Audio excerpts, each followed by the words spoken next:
नमस्ते प्रिय विद्यार्थियों, मैं महावीर सिंह यादव भाषा परिचय के भाग 2 में आप सबका स्वागत करता हूं, अभिनंदन करता हूं।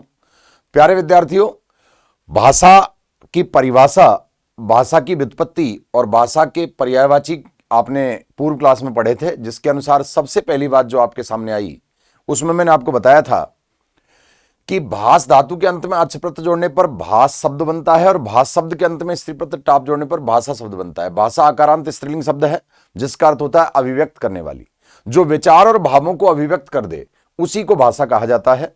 और प्यारे विद्यार्थियों, भाषा को बाक, बाचा, अकिल, गिरा, गीरवा आदि नामों से भी जाना जाता है। भाषा को शब्द ज्योति मानने वाला है आचार्य दंडी और भाषा को शब्द ब्रह्म मानने वाला है भर्तृहरि। भर्तृहरि का जो ग्रंथ है भाषा विज्ञान पर आश्रित, उसका नाम है वाक्यपदियम, और दंडी का जो ग्रंथ है वह है काव्यादर्श। तो ये सारी चर्चाएं हमने की। परिभाषाओं में दंडी ने परिभाषा दी भाष्यते अनुयायती भाषा, जो मानव मस्तिष्क में उत्पन्न होने वाले विचार और मानव हृदय में उत्पन्न होने वाले भावों को अभिव्यक्त कर दे वही भाषा है। और विचार चिंतन की विषय वस्तु है भाव मनन की, विचारों की जननी बुद्धि है, भावों की जननी आत्मा है, बुद्धि का निवास स्थल मानव मस्तिष्क है और आत्मा का निवास स्थल मानव हृदय है। ये मैंने बताया था आपको। और दूसरी परिभाषा दी आचार्य यास्क ने, व्यक्तावाची इति भाषा, जो मौखिक और लिखित ऋषि से प्रकट है वही भाषा है, ऐसा उस यास्क ने बताया। और आचार्य मंगलदेव शास्त्री ने जो परिभाषा दी थी उस परिभाषा का नाम था कि ध्वनि संकेता लिपि चिन्हाचे भाषा। मनुष्य मौखिक रूप से जिन ध्वनि संकेतों का और लिखित रूप से जिन लिपि चिन्हों का प्रयोग करता है उनको ही सामूहिक दृष्टि से भाषा कहा जाता है। ये सारी बातचीत आप पढ़ चुके थे। अब देखिए आज का ये जो टॉपिक है, इस टॉपिक में आप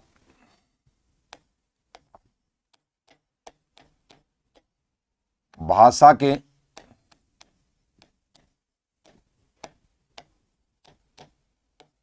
भेद उपभेद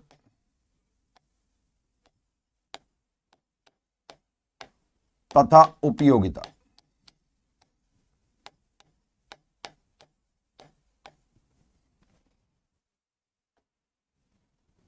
आश्रित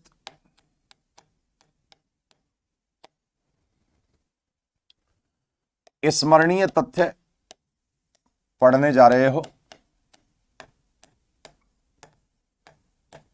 देखिए, भाषा के भेद उपभेद आप पढ़ोगे आज के इस टॉपिक में, और स्मरणीय तथ्य पढ़ोगे जो उपयोगिता का भी बोध कराएंगे और भेद उपभेदों का भी बोध कराएंगे। देखिए, सबसे पहला पॉइंट,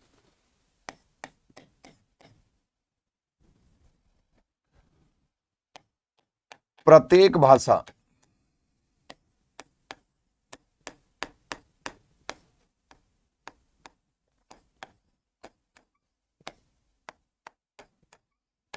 भाव विचार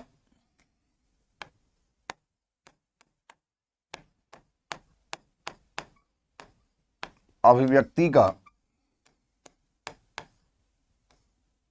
माध्यम है,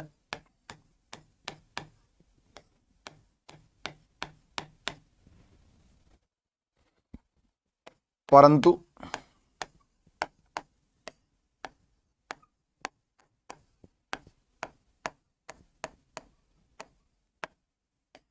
अभिव्यक्ति के आधार पर,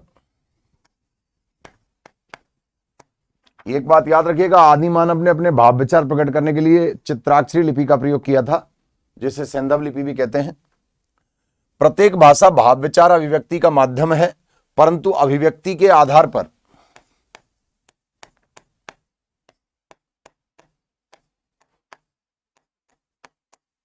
भाषा के व्यक्त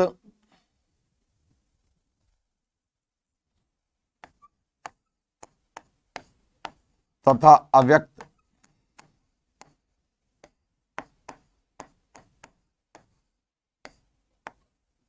नामक दो मूल भेद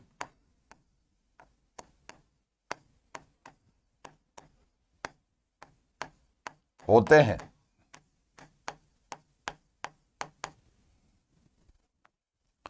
सबसे पहले व्यक्त भाषा,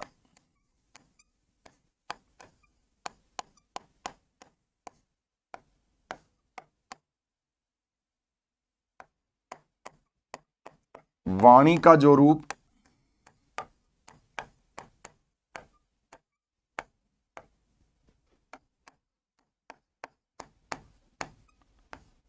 मौखिक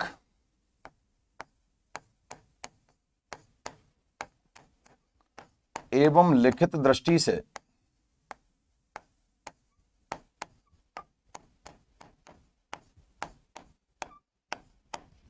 मौखिक एवं लिखित दृष्टि से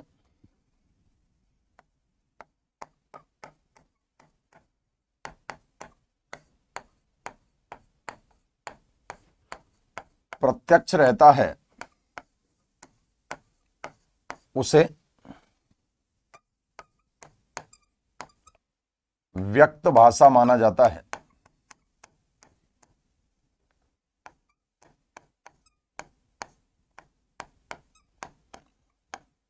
माना जाता है। देखिए, तो व्यक्त का मतलब है प्रकट भाषा।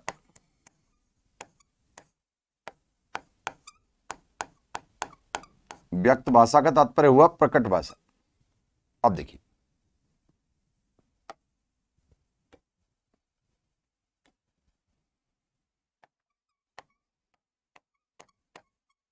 अव्यक्त भाषा,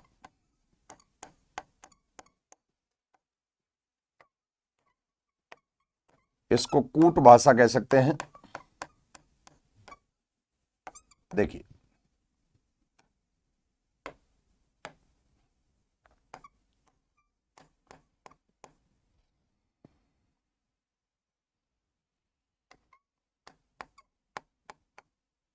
वाणी का जो रूप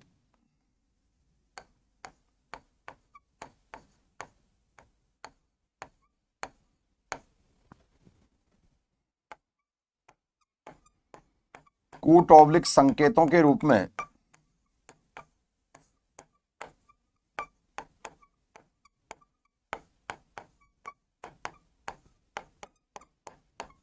गुप्त रहता है,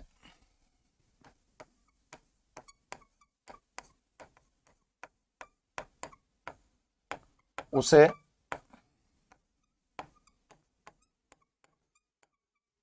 अव्यक्त भाषा कहा जाता है।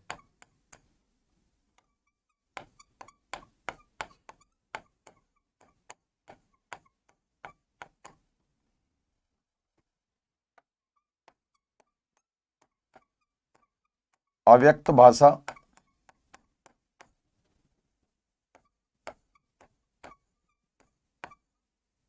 संकेत आश्रित होती है।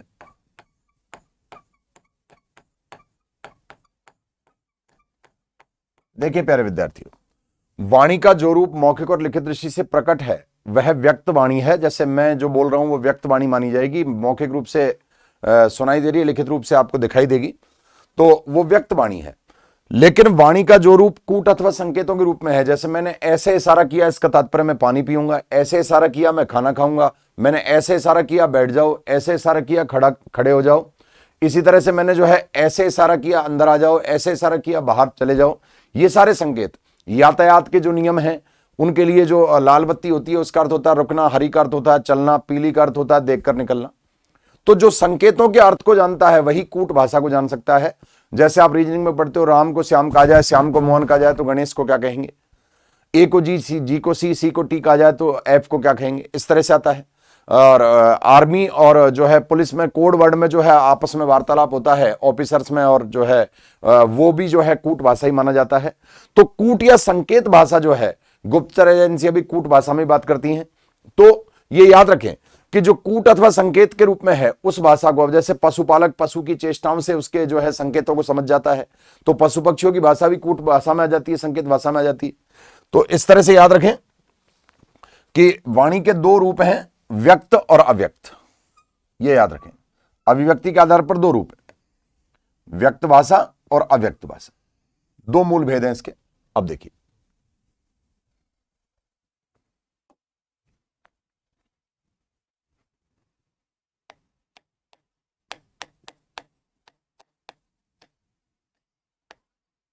पतंजलि कृत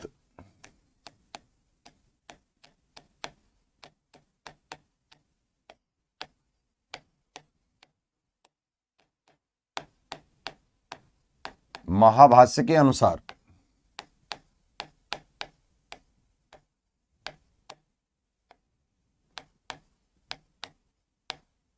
वाणी के भेद।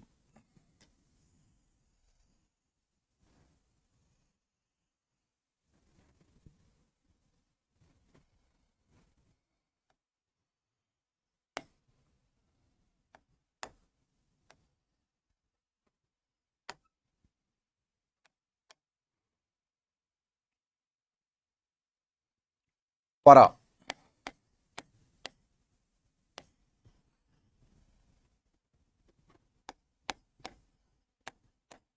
पश्यन्ति,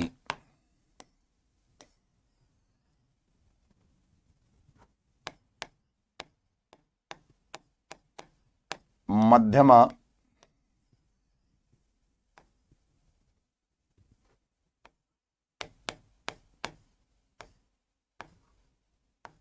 और बैखरी।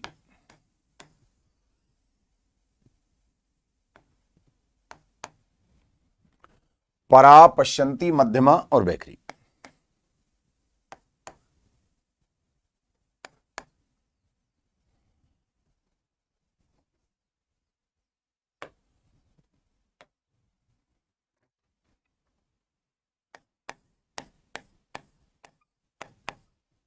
चिंतन मन,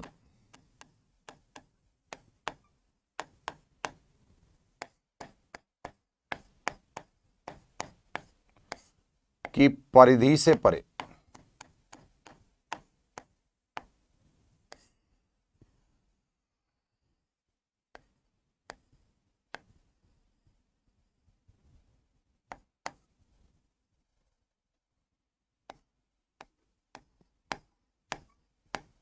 रक्त परिसंचरण,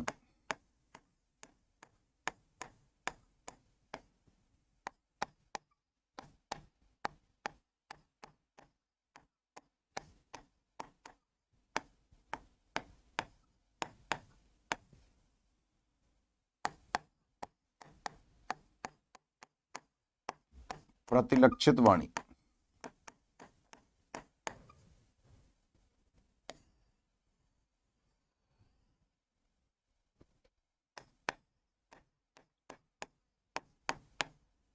भयातुर दशा में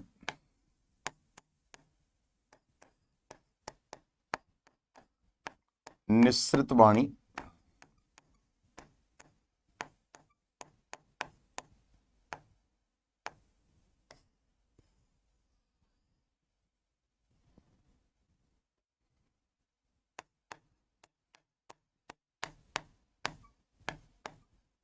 मौखिक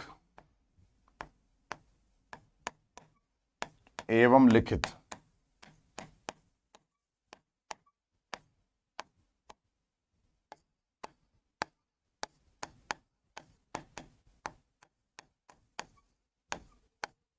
प्रकट वाणी।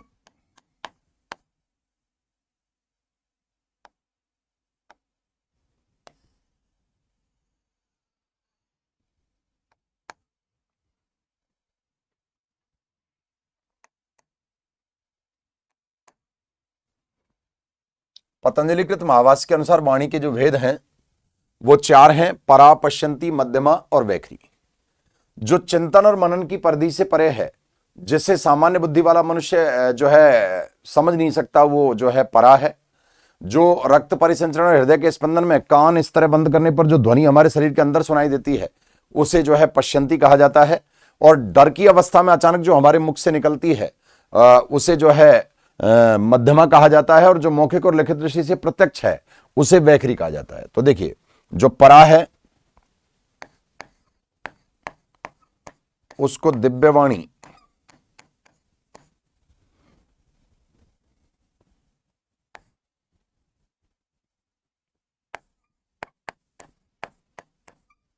ब्रह्मवाणी,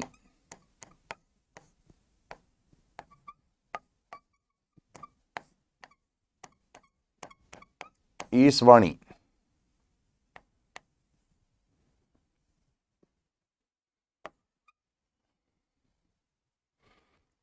आर्षवाणी या वेदवाणी भी कहा जाता है। ये सब इसके नाम है। इसको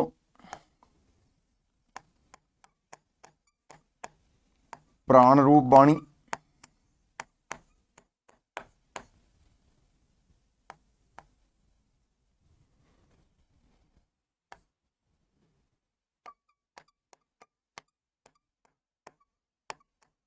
योग वाणी,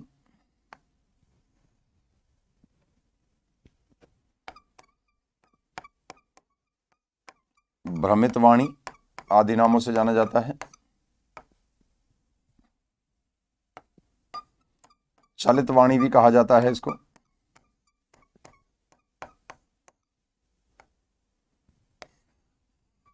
योगी पुरुष इस वाणी को नियंत्रित करके लंबे समय तक जीवित रहते हैं।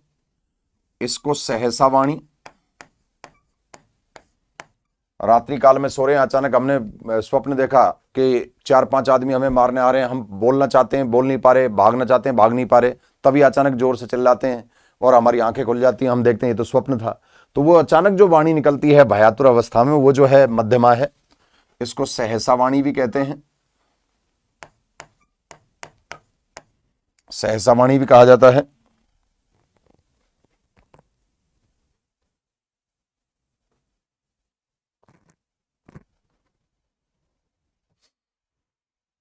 अब देखिए,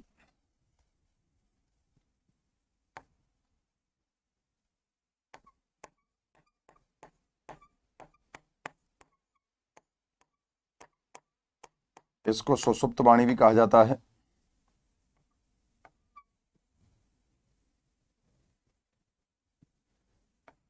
और इसी को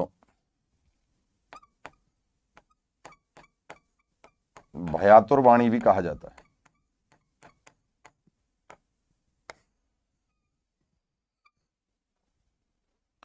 इसको व्यक्तावाची भी कहा जाता है।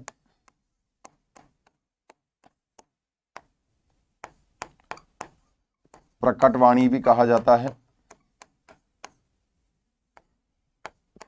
और प्रत्यक्ष वाणी भी कहा जाता है।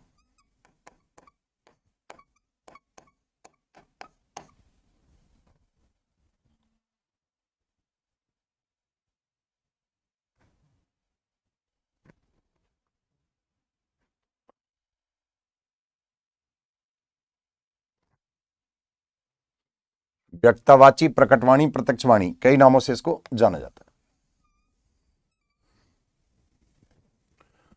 तो चिंतन और मनन की परिधि से जो परे है उसे दिव्यवाणी, ब्रह्मवाणी, ईशवाणी या वेदवाणी कहते हैं। रक्त परिसंचरण हृदय के स्पंदन में प्रतिलक्षित है उसे प्राण रूप वाणी, योगवाणी, भ्रमितवाणी या चलितवाणी भी कहा जाता है। और जो भयातुर दशा में निकलती है उसे सहसावाणी, सुषुप्तवाणी या भयातुर वाणी भी कहा जाता है। और मौखिक लिखित दृष्टि से प्रकट है तो उसे व्यक्तावाची, प्रकटवाणी या प्रत्यक्षवाणी भी कहा जाता है। अब देखिए,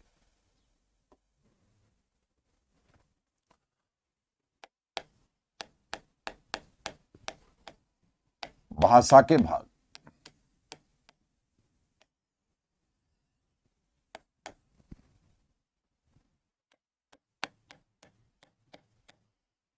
प्रत्येक भाषा के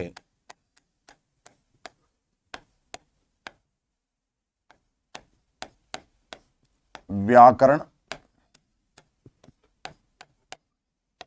एवं साहित्य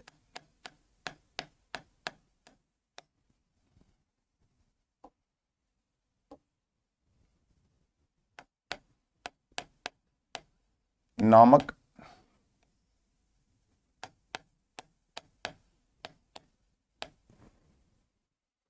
प्रत्येक भाषा के व्याकरण एवं साहित्य नामक 2 भाग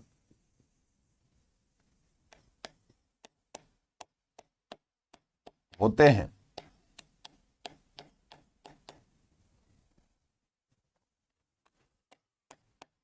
जिनमें से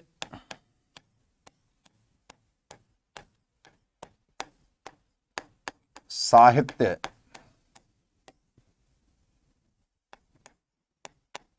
भाषा में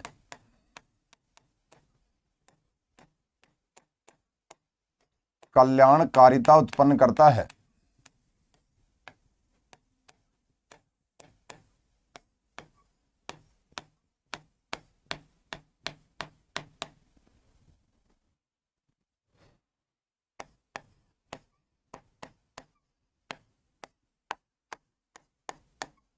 जबकि व्याकरण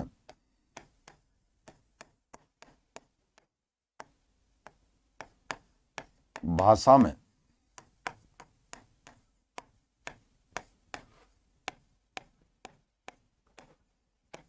शुद्धिकरण करता है। देखिए, प्रत्येक भाषा के व्याकरण एवं साहित्य नामक दो भाग होते हैं, जिनमें से साहित्य भाषा में कल्याणकारिता उत्पन्न करता है, जबकि व्याकरण भाषा में शुद्धिकरण करता है। कहा भी गया है सहितम साहित्यम, जो हित अथवा कल्याण के भाव से युक्त है वही साहित्य है। व्याक्रियन्ते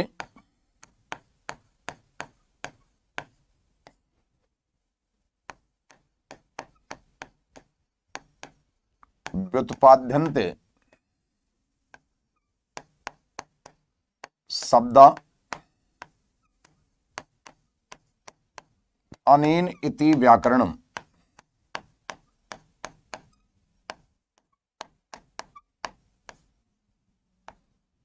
देखिए, जो हित या कल्याण के भाव से युक्त है वो साहित्य है, जो भाषा में सार्थक शब्दों की सिद्धि शुद्धि व्युत्पत्ति बताने वाला है वो व्याकरण है। तो व्याकरण जो है शुद्धिकरण के मूल नियमों को बताने वाला है और उनके आधार पर पूरक नियम और व्याख्या नियम आते हैं। एक बात और समझिए, साहित्य में जो है लोक व्यवहार, लोक कल्याण, जीव कल्याण की बातें रहेंगी। इसके अलावा नैतिक मूल्यों की शिक्षा रहेगी, परोपकार पद्धति, सदाचार पद्धति, इन सबका ज्ञान रहता है। अब देखिए, और विभिन्न प्रकार की घटनाओं और प्रसंगों के माध्यम से समाज की तत्कालीन स्थिति का बोध कराया जाता है। अब देखिए, प्रत्येक भाषा, चाहे वो हिंदी हो, अंग्रेजी हो, संस्कृत हो, कोई हो, हर भाषा के दो भाग होंगे। एक का नाम होगा व्याकरण और एक का नाम होगा साहित्य। अब देखिए, लिपि, लिपि क्या है समझिए। प्रत्येक भाषा में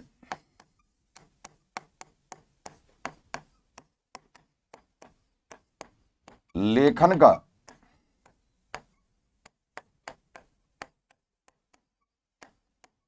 जो ढंग,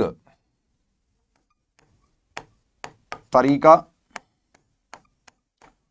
ऑब्लिक विधि प्रयुक्त होती है,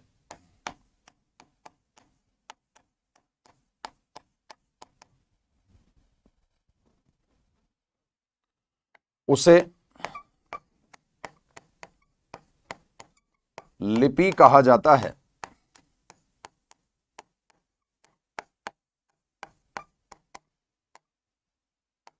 यथा, यथा का अर्थ जैसे, ब्राह्मी, खरोष्ठी,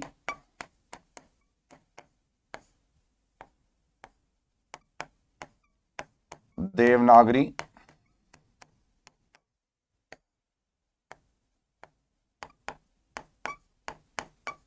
श्री, शारदा,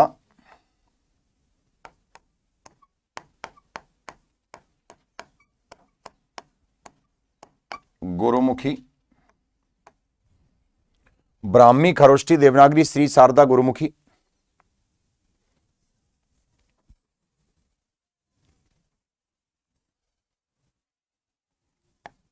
चित्राक्षरी,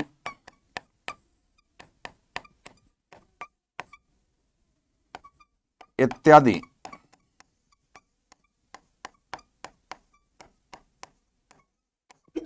प्रमुख लेखन लिपि हैं।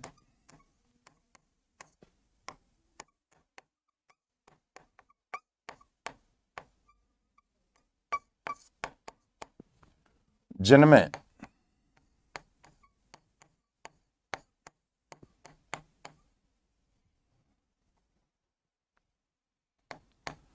प्राचीनतम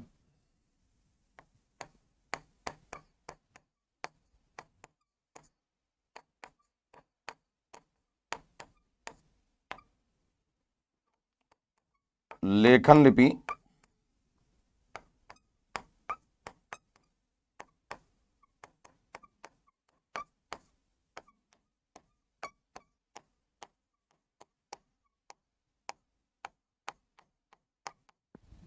चित्राक्षरी अथवा सेंधव है।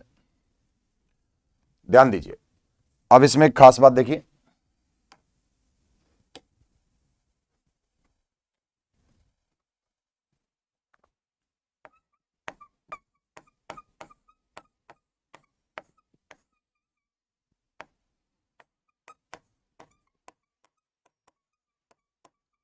संस्कृत भाषा की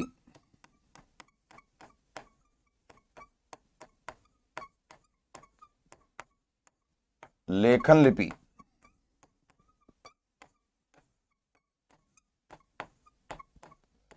देवनागरी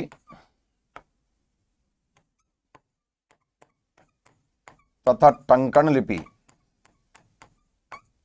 छपाई की जो लिपि है श्रीलिपि है। ध्यान दीजिएगा, संस्कृत भाषा की लेखन लिपि देवनागरी तथा टंकण लिपि श्रीलिपि है, परंतु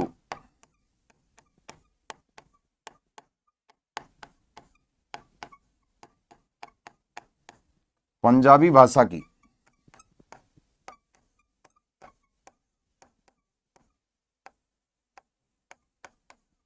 लेखन लिपि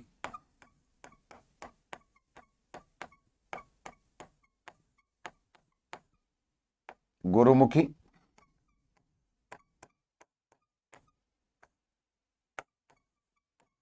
तथा टंकण लिपि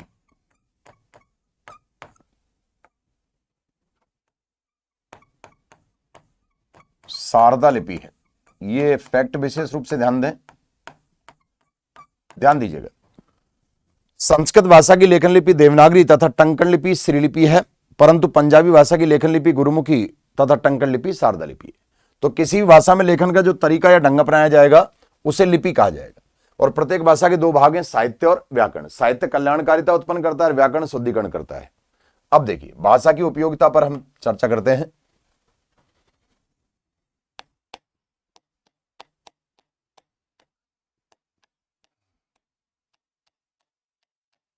भाषा की उपयोगिता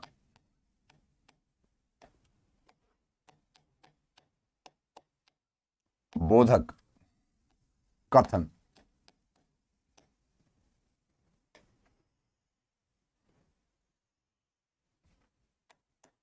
पहला है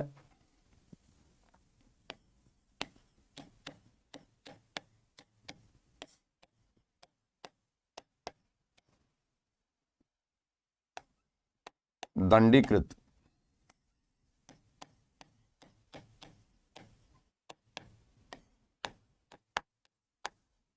काव्यादर्श ग्रंथ अनुसार।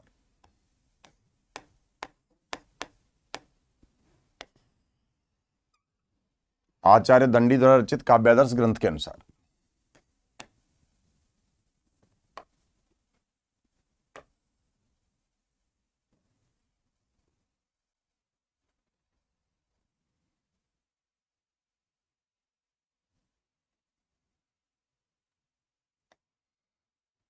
वाचाम एव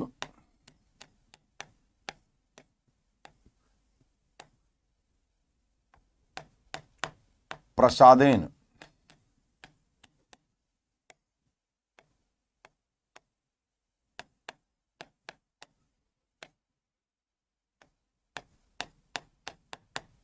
लोक यात्रा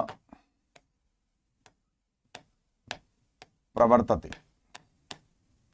वाचा में प्रसादेन लोक यात्रा प्रवर्तते। वाचा धन, वाचाम धन एव हो जाएगा। वाचाम एव इस तरह से आ जाएगा।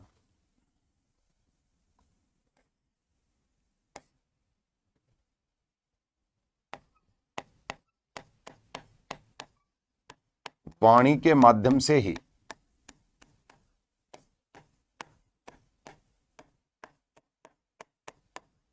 मनुष्य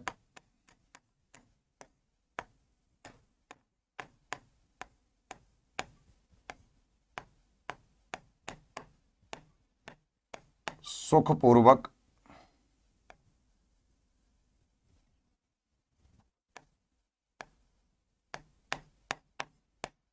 जीवन यात्रा का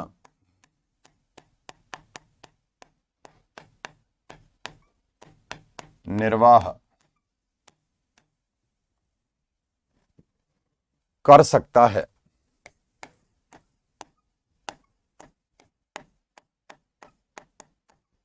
क्योंकि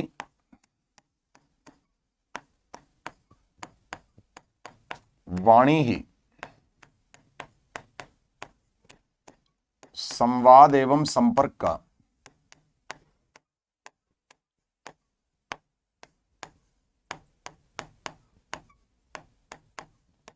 मूलाधार है। देखिए, वाणी के माध्यम से मनुष्य सुखपूर्वक जीवन यापन कर सकता है।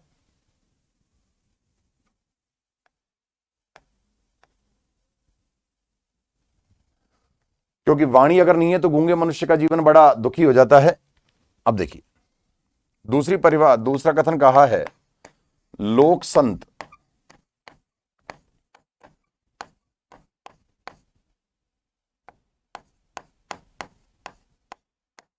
कृत का मतलब होता है रचित।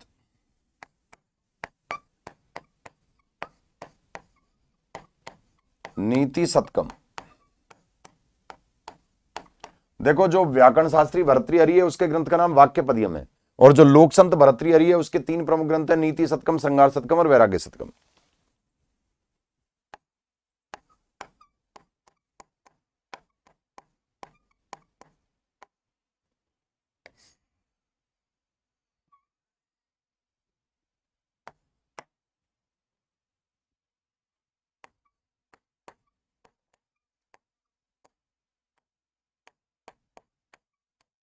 वाक्भूषणम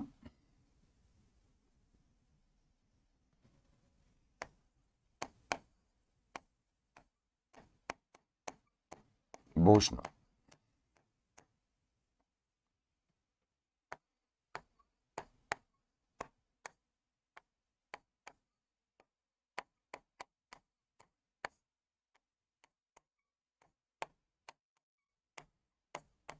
भूषण।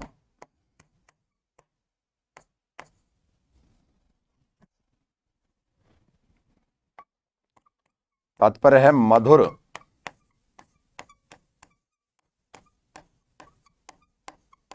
एवं संस्कारित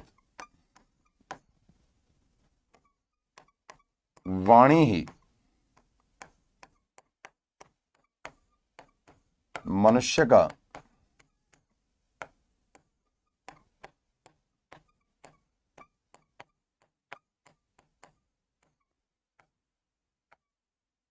सर्वश्रेष्ठ आभूषण है।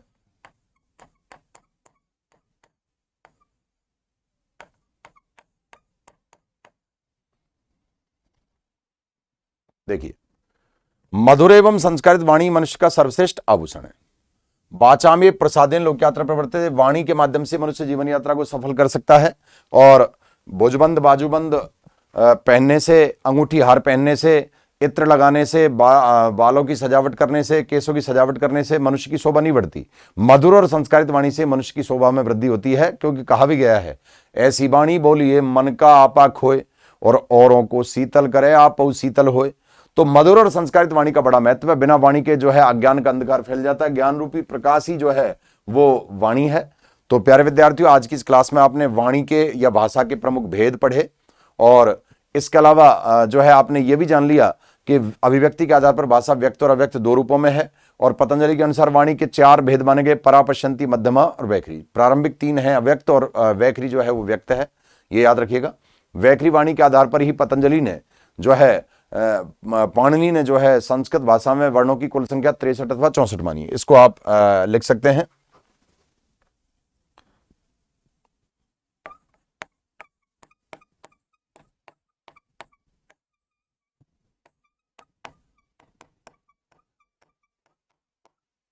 वैखरी वाणी के आधार पर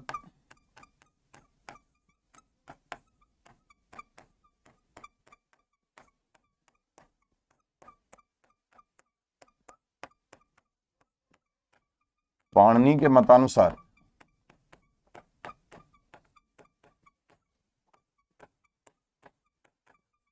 संस्कृत भाषा में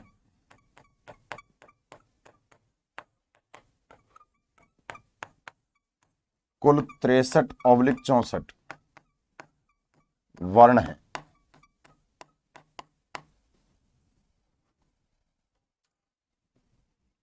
तो प्यारे विद्यार्थियों, ये सारी जानकारी आपके सामने रही, और अगली क्लास में जो है भाषा अधिगम के विषय में हम चर्चा करेंगे, किसी भी भाषा को किस तरह सीखा जा सकता है, किस तरह उसे समझा जा सकता है। तो सभी को मेरी ओर से नमस्ते, जय श्री कृष्ण।